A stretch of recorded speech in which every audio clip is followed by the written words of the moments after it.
नमस्कार, स्वागत है आपका इस बुलेटिन में और मैं हूं आपके साथ अवंतिका श्रीवास्तव। शुरुआत करते हैं बुलेटिन की और सबसे पहले बात करते हैं पूर्व मंत्री जयवर्धन सिंह के बड़े बयान की, जिसको लेकर एक बार फिर से वो सुर्खियों में आ गए हैं। कांग्रेस छोड़कर जाने वालों को पनौती कह दिया है उन्होंने कहा है कि उनके पार्टी छोड़ने के बाद ग्वालियर जीते हैं। उनके रहते हुए भी 57 साल से हम ग्वालियर नहीं जीत पा रहे थे। मुरैना में भी कांग्रेस को जीत मिली है। कमलनाथ के नेतृत्व में परचम लहराया गया है। जबलपुर और छिंदवाड़ा में भी परचम लहराया। नगरीय निकाय सम्मेलन में नव निर्वाचित जनप्रतिनिधियों को संबोधित कर रहे थे जयवर्धन सिंह। इस दौरान उनका ये बड़ा बयान सामने आया। वो चले गए भाजपा में, वहां बन गए पनौती और 57 साल बाद सतीश सिकरवार जी के जलवे में और जो हमारे वहां के वरिष्ठ नेता हैं, चाहे अशोक सिंह जी हो, चाहे प्रवीण पाठक जी हो, चाहे सुरेश राजे जी हो, चाहे अन्य साथीगण हो, इन सबकी मेहनत से 57 साल बाद शोभा सिकरवार जी को जीत मिली है। मैं उनके पूरे और जयवर्धन सिंह के इस बयान पर पंचायत मंत्री महेंद्र सिंह सिसोदिया ने पलटवार किया। उन्होंने कहा कि सिंधिया हीरा हैं, उनकी परख हमारी प्रधानमंत्री को है। पीएम मोदी ने उन्हें परखा। सिंधिया को महत्वपूर्ण विभाग का प्रभार भी मिला है। आपको बता दें कि कांग्रेस ने उनकी क्षमता का आकलन सही नहीं किया, ये कहना है पंचायत मंत्री की तरफ से। साथ ही उन्होंने ये भी कहा कि इस वजह से सिंधिया ने कांग्रेस को छोड़ा था।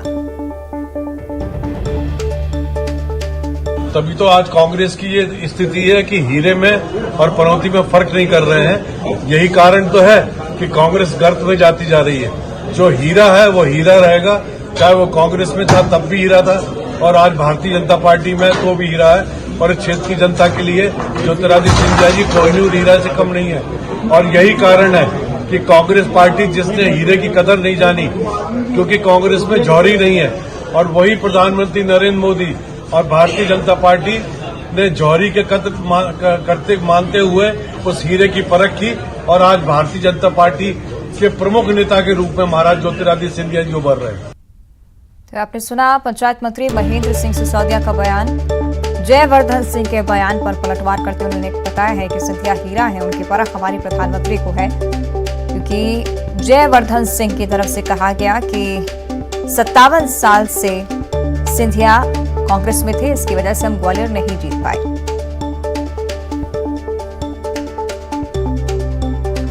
चलिए, ज्यादा चर्चा के लिए हमारे साथ पंकज चतुर्वेदी जी जुड़ रहे हैं। पंकज जी, बहुत बहुत स्वागत आपका न्यूज 18 पर। पंकज जी, आप सुन पा रहे हैं मुझे?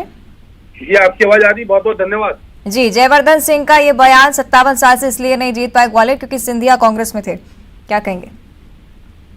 देखिए, जयवर्धन सिंह जो है अभी राजनीतिक अपरिपक्वता के दौर में है। पिता की कृपा से चुनाव जीत गए और 6 बार के लोग उस समय मंत्री नहीं बने और जयवर्धन सिंह कैबिनेट के मंत्री बन गए। और कैबिनेट मंत्री बनने के बाद क्या वो सबके सामने है, तो वो राजनीतिक रूप से अपरिपक्व है। असल पनौती तो उनके बहुत नजदीक है। और ऐसा मैं नहीं कह रहा हूँ, ऐसा वो जो कांग्रेस की पनौती है वो कहते हैं कि मैं जहाँ चुनाव के कैंपेन में जाता हूँ कांग्रेस पार्टी हार जाती है, इसलिए मैं कैंपेन करने नहीं जाऊंगा। कांग्रेस पार्टी के प्रत्याशी विशेष आग्रह करते हैं कि कांग्रेस की उस पनौती को जो जयवर्धन सिंह जी के बहुत समीप है, उनको वो बोलते हैं कि भैया इनको चुनाव प्रचार में मत भेजना, तो जो वोट थोड़े बहुत मिल रहा है वो भी वोट नहीं मिलेंगे। तो जयवर्धन सिंह जी का दोष नहीं है, उन्होंने अपने बहुत नजदीक से उस पनौती को देखा जो कांग्रेस पार्टी पर भारी पड़ रही, विशेषकर 2003 से मध्य प्रदेश में और अब देश में। तो इसलिए जयवर्धन सिंह जी ने अपने घर की पनौती को देखा और ऐसा लगा कि उनको सब जगह पनौती नजर आती है। ये उत्तर तो देश की जनता, लोकतंत्र है अवंतिका जी, और यहाँ पनौती और चुनौती जनता जनार्दन तय करती कौन क्या है। तो इस प्रकार के बचकाने बोल करने वाले जयवर्धन सिंह जी को अभी राजनीतिक परिपक्वता की आवश्यकता है। समय उनको सद्बुद्धि भी देगा और ज्ञान भी देगा और ये भी बताएगा कि कौन पनौती कौन चुनौती।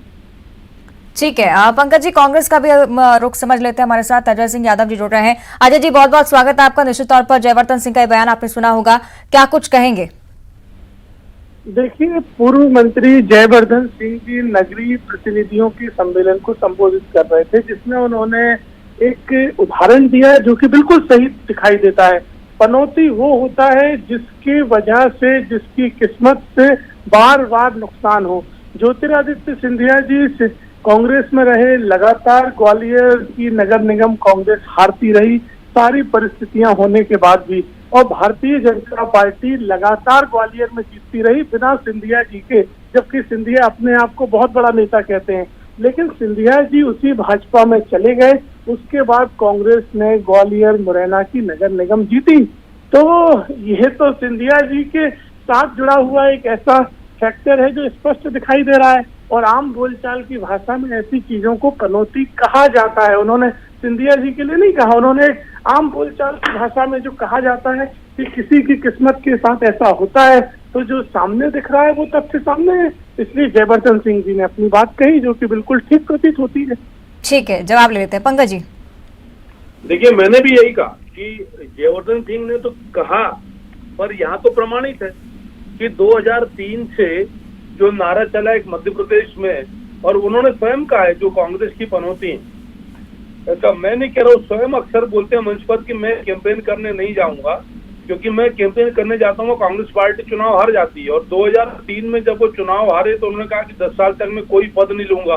तो उन्होंने कोशिश करी कि वो पनौती यानी वो व्यवस्था या वो लक्ष्य भाग्य जो कांग्रेस को पराजित कर रहा है उससे कुछ लाभ ले, पर कोई परिणाम नहीं निकला।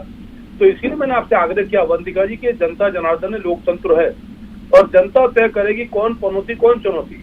ठीक है अजय जी, एक और चीज जिसका मैं जिक्र करना चाहूंगी यहाँ पर, केंद्रीय मंत्री हैं ज्योतिरादित्य सिंधिया, और जब कांग्रेस की तरफ से इस तरह का बयान सामने आता है तो कहीं ना कहीं सरकार गिरने की टीस भी कहीं ना कहीं नजर आती है।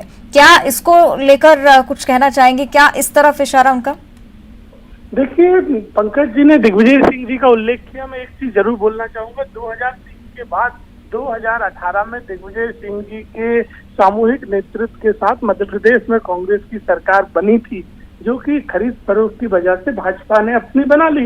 इसलिए दिग्विजय सिंह जी के साथ इस तरह का कोई उल्लेख प्रमाणित दिखाई नहीं देता है। जब भाजपा सिंधिया जी की मौजूदगी में ग्वालियर जीतने लगेगी तो हम भी मान लेंगे कि वो पनौती नहीं रहे, लेकिन आज के उदाहरण में तो वो पनौती है और स्पष्ट दिखाई दे रहे हैं। चलिए ठीक है, चलिए बहुत बहुत धन्यवाद अजय जी, पंकज जी, आप दोनों का ही ये पूरी चर्चा के लिए। और इस बीच इंदौर का भी हम जिक्र कर लेते हैं। अगवा बच्ची बरामद हो चुकी है। दुष्कर्म की आशंका तौर पर इस पर जताई जा रही है। ट्रक चालक ने अगवा किया था इस बच्ची को, पुलिस ने इस बच्ची को बरामद कर लिया है। परिजनों के साथ रात को मासूम सोई हुई थी। रात 2 बजे परिजनों के जागने पर मासूम गायब मिली, तो कई किलोमीटर दूर बच्ची मिली है। एमवाई अस्पताल में उसका इलाज जारी है। इंदौर के चंदन नगर थाना क्षेत्र का यह मामला है। पुलिस के बड़े अधिकारी थाने पर मौजूद हैं।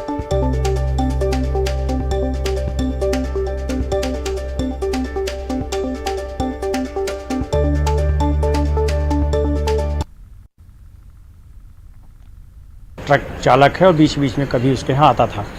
इस आधार पे हम लोगों ने फिर उस ट्रक चालक का पता किया, उसके मालिक से गाड़ी नंबर पूरे ट्रेस किए, उससे पता किया गया तो एक व्यक्ति निकला जो उसका परिचित है, और उसी ने उस बेटी को वहाँ से चुपचाप उठाया और ट्रक से ले गया। ट्रक से ले जाके उसको कुछ दूर में उतार दिया था। अभी हम उससे पूछताछ डिटेल कर रहे हैं कि क्या हुआ है। मेडिकल के लिए भेजा गया। जैसे भी आगे जो कार्रवाई होगी हम लोग उसमें सख्त से सख्त कड़ी कार्रवाई करें। चलिए, तो ये तस्वीरें आप देख रहे हैं किस तरह से यहाँ पर कार्रवाई को अंजाम दिया गया है। इस बच्ची को बरामद कर लिया गया है, लेकिन प्राथमिक तौर पर दुष्कर्म की आशंका जरूर जताई जा रही है। इसलिए बच्ची को फिलहाल अस्पताल में भर्ती कराया गया है। एमवाई अस्पताल में इस बच्ची का इलाज जारी है। परिजनों के साथ रात में ये बच्ची सोई हुई थी और रात 2 बजे जब उठकर परिजनों ने देखा तो बच्ची गायब मिली। इसको लेकर पुलिस को सूचना दी गई तो अगवा बच्ची अब बरामद कर ली गई है। ट्रक चालक ने इस बच्ची को अगवा किया था। पुलिस ने जिसे ढूंढ निकाला है। बड़े अधिकारी भी थाने पर मौजूद हैं और इस बच्ची को फिलहाल एमवाई अस्पताल में इलाज के लिए भर्ती कराया गया है। इंदौर के चंदन नगर थाना क्षेत्र का यह मामला आपको बता रहे हैं। एक बच्ची जो कि अगवा हुई थी, पुलिस ने इस बच्ची को ढूंढ निकाला है। दुष्कर्म की आशंका है, इसलिए एमवाई अस्पताल में इस बच्ची को इलाज के लिए भर्ती कराया गया है। कई किलोमीटर दूर ये बच्ची बरामद हुई है। पुलिस की टीम लगातार कार्रवाई में जुटी हुई थी। परिजनों के साथ रात में सोई हुई थी बच्ची और इस दौरान ट्रक चालक ने इस बच्ची को अगवा किया था।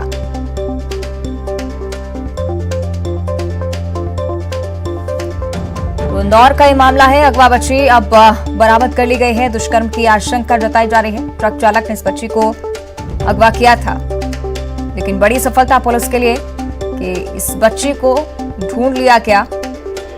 कई किलोमीटर दूर ये बच्ची मिली है। एमवाई अस्पताल में जिसे इलाज के लिए भर्ती कराया गया है। इलाज उसका वहां पर जारी।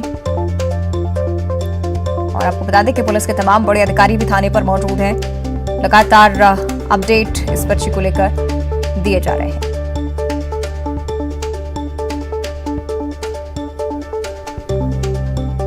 इंदौर का ये मामला, अगवा बच्ची बरामद कर ली गई है। दुष्कर्म की आशंका जताई जा रही है, इसलिए एमवाई अस्पताल में इस बच्ची को इलाज के लिए भर्ती कराया गया है। कई किलोमीटर दूर ये बच्ची बरामद हुई है।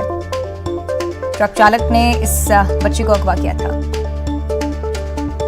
ज्यादा जानकारी हम लेंगे सही विकास हमारे साथ फोन लाइन पर जुड़ रहे हैं। विकास, क्या कुछ जानकारी फिलहाल पूरे मामले पर? जी हाँ, बिल्कुल बेहद दर्दनाक इस हादसे को माना जा सकता है, घटना को माना जा सकता है। बीती रात लगभग 2 बजे के बाद अपने परिजनों के साथ सो रही 2 वर्षीय मासूम को एक ट्रक चालक अगवा करके ले गया। न सिर्फ अगवा करके ले गया बल्कि गलत नियत से वो अपने साथ उठाकर ले गया था। आशंका है कि उसने उसके साथ हरकत भी की है। लेकिन सुबह लगभग 4 या 5 बजे के आसपास सुनसान इलाके में रेती मंडी चौराहे करीब उस मासूम को रेल के पटरी के पास बैठाकर छोड़ गया। इसके बाद जब मासूम के वहां होने की जानकारी पुलिस को लगी तो पुलिस ने उसे मौके से बरामद किया।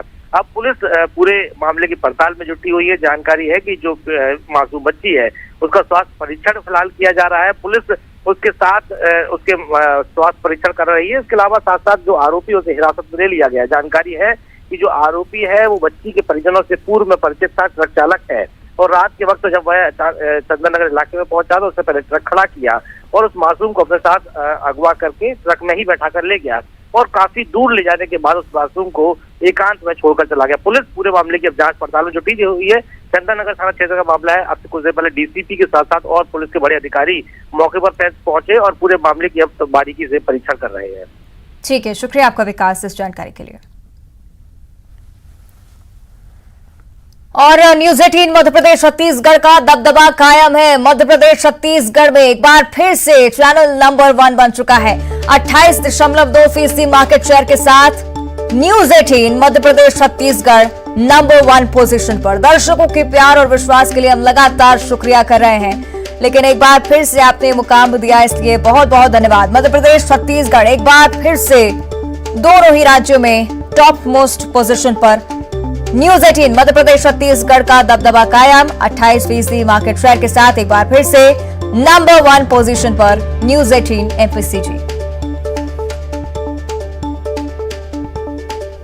तो प्रदेश का number 1 news channel Madhya Pradesh और छत्तीसगढ़ में न्यूज 18 की बादशाहत बरकरार। 28.2% मार्केट शेयर के साथ नंबर 1 पोजीशन पर एक बार फिर से न्यूज 18 मध्य प्रदेश छत्तीसगढ़, जनता का सबसे विश्वसनीय न्यूज चैनल, जो कि लगातार वादा करता है कि निष्पक्ष खबरें आप तक पहुंचाएगा। दर्शकों के प्यार और विश्वास के लिए धन्यवाद।